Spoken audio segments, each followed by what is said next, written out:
ഒരുപാട് ചാലഞ്ചസ് ജീവിതത്തിൽ ചെയ്തിട്ടുള്ള ഒരാളാണെന്നാണ് ഞാൻ വിശ്വസിക്കുന്നത്. ആ റൗണ്ടിലേക്ക് അങ്ങ് നേരിട്ടങ്ങ് പോയാ പോരെ. എന്നാലും ഒരു ചെറിയൊരു മോട്ടിവേഷൻ ഒക്കെ ആവട്ടെ നമുക്ക്. ധ്യാൻ ചേട്ടൻ ചെയ്ത ഒരു ചാലഞ്ച് ലൈഫില് മ്യൂസിക്കൽ ജീവിതത്തിലാണോ എന്റെ?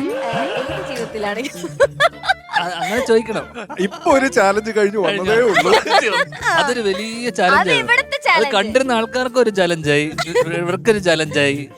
പറയുന്നത് ഞാൻ ചേട്ടാ ഇവിടുന്ന് പുറത്ത് ആ. സംഗീത സംബന്ധപ്പെട്ടാണ് എന്റെ ഏറ്റവും വലിയ ചാലഞ്ചാണ് എന്റെ അടുത്തിരിക്കുന്നത്.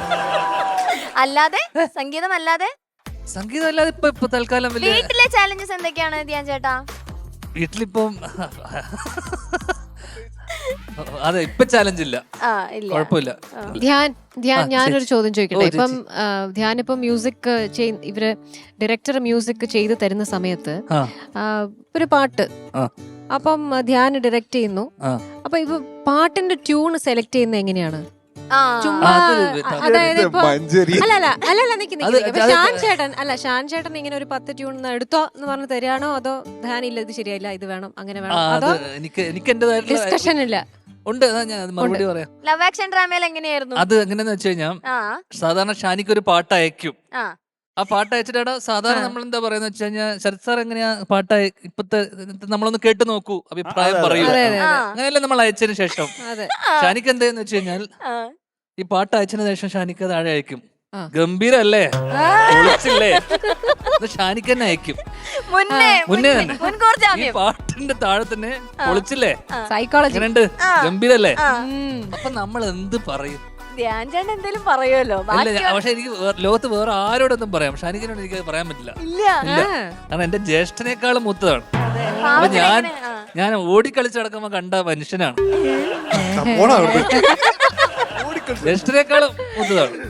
അങ്ങനെ വലിയ മൂപ്പൊന്നുമില്ല, ഒരു 10-30 വയസ്സിന്റെ മൂപ്പുണ്ട്. അപ്പൊ എനിക്ക് ഷാനിക്കേനെ അടുത്ത് എതിർത്ത്, കാരണം നമുക്ക് സംഗീതത്തെ കുറിച്ച് ഒന്നും അറിയില്ല. പക്ഷെ നമുക്ക് അറിയുന്ന ഒരു കാര്യമുണ്ട്, ഈ പാട്ട് കൊള്ളൂല. ഇവരുടെ പടത്തിലെ എല്ലാ പാട്ടും ഹിറ്റാണ്. അതെ, അത് ഞാൻ പറഞ്ഞ് ഏറ്റവും 10ാമത്തെ 15ാമത്തെ ട്യൂണാണ് നന്നാവുന്നത്. അപ്പൊ എനിക്കാണോ സംഗീതം അറിയാവുന്നത്, ഇദ്ദേഹത്തിനാണോ സംഗീതം അറിയാവുന്നത്? ഇദ്ദേഹത്തിന്റെ വളർച്ചയിൽ ഏറ്റവും പങ്കുള്ള ആളാണ് എന്റെ ജ്യേഷ്ഠൻ. അല്ല ഷാനിക്ക, ധ്യാൻ ശ്രീനിവാസൻ നമ്മൾ ഷാനിക്കയുടെ നല്ലതിന് വേണ്ടിയല്ലേ പറയുള്ളൂ, അറിയാലോ. അതെ നന്നായ ഒരാളാണ്, ഇതിനോട് എന്തെങ്കിലും പറയാനുണ്ടോ ഷാനിക്കയ്ക്ക്?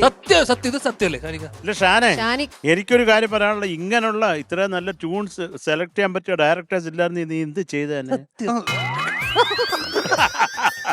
ഞാൻ സത്യത്തില് പ്രേക്ഷകരെല്ലാരും ഇരുന്ന് കേൾക്കാൻ ആഗ്രഹിച്ച ഒരു കാര്യമാണ്. കാരണം ഇവരുടെ കോമ്പിനേഷനിൽ ഒരുപാട് നല്ല പാട്ടുകൾ ഉണ്ടായിട്ടുണ്ട്, നല്ല സൂപ്പർ ഹിറ്റ് ആണ് എല്ലാ പാട്ടുകളും. അപ്പൊ അതെങ്ങനെ അത് സെലക്ഷൻ ആരുടെ ഭാഗത്ത്? ഇപ്പൊ സംഗീതം ചെയ്യുന്ന സമയത്ത് പൊതുവെ ആൾക്കാർ ചോദിക്കും, പാട്ട് എഴുതിയിട്ടാണോ ട്യൂൺ ചെയ്തത് അതോ ട്യൂൺ ഇട്ടിട്ടാണോ പാട്ട് എഴുതിയത്?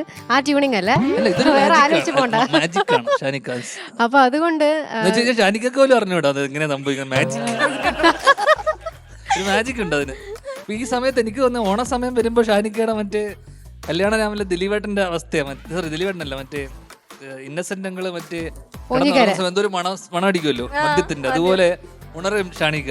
കാരണം ഷാനിക്കയുടെ പാട്ടുണ്ടോ, തിരുവാവണിര ഞങ്ങൾ പാടിയത് ഞങ്ങളുടെ സീസൺ ഞങ്ങൾ തുടങ്ങിയത് അത് വെച്ചിട്ടാ തുടങ്ങിയത്, ഐശ്വര്യമായിട്ട് ചക്കരെ.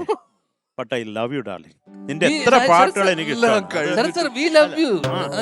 നിന്റെ പാട്ട് എത്രയോ പാട്ടുകൾ നമുക്ക് എത്ര ഇഷ്ടമാണ്. നിന്റെ കുറെ വൈറൽ കണ്ടന്റ് കൊടുത്തിട്ടുള്ള ഒരു ഭീകരവാദിയായി ഇരിക്കുന്നു. പുറകിൽ പല സംവിധായകരുടെ കണ്ണീരും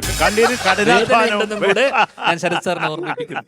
ചില കാര്യങ്ങൾ പറയാനുള്ളത് ശരത് സാർ, എനിക്ക് ലവ് ആക്ഷൻ സമയത്ത് എനിക്ക് ആക്ച്വലി വേറെയും കുറെ പാട്ടുകൾ അയച്ചു തന്നിരുന്നു.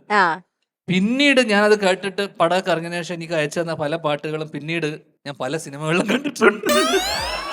പിന്നെ ഞാനത് വെറുതെ വെച്ചോണ്ടിരിക്കോ? നിങ്ങളൊരു ബിസിനസ് മൈൻഡഡ് ആണ്.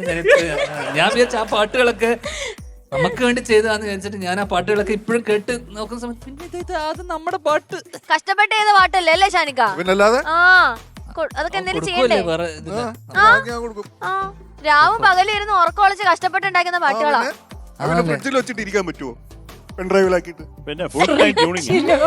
ഓക്കെ, അപ്പൊ എന്തായാലും ഷാനിക്ക എന്തൊക്കെയോ കഴിഞ്ഞ 6 കൊല്ലമായിട്ട് ഹിറ്റാവുന്ന പാട്ടുകൾ എന്നൊക്കെ